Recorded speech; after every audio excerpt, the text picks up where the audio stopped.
not just protecting myself or the people that work with me, but also the supporters, so I don't have the comments section on.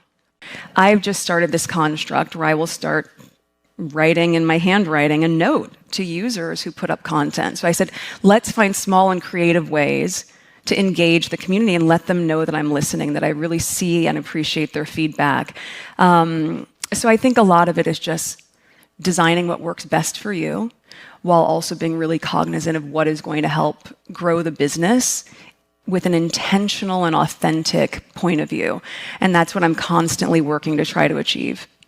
I think it's so hard, the whole online experience. And we were talking also backstage about a study that, I don't know how many of you saw this, in the FT over the weekend.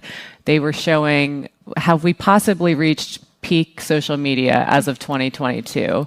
And there's definitely charts that show, yes, engagement time across social platforms has gone down, and it's being led by younger generations. And so I think that's like a really interesting trend to pick up on. And as a print publication at our heart, I'm very encouraged. And for a final question, I know financial independence has always been important to you, and you've said that it's the most empowering thing. I agree.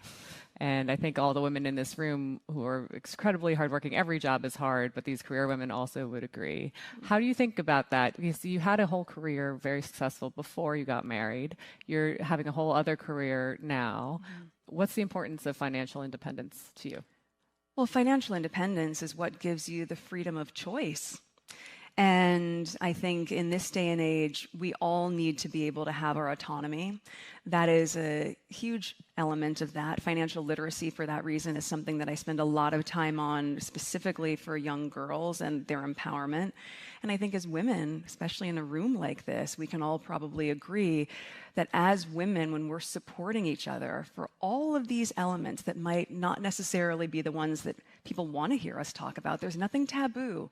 Doesn't need to be anything taboo about talking about our financial independence or our independence overall. And as women, when we support each other, we are not simply supporting each other's lives, we're supporting each other's legacies. And that's the piece that's so powerful. When I'm supporting or investing in another female founder, I am investing in what she is going to do for the culture, for her business, the legacy she's going to leave, how that brand, if it's a CPG brand, is going to show up in people's homes. So it is all fundamentally important, and I don't think it's a conversation we should shy away from. I think it's one that we should really embrace together. Thank you, Meghan, Duchess of Sussex. Thanks, Such an honor to have you with us. Thanks for having me. Thanks, everybody. Have a great time. Thank you.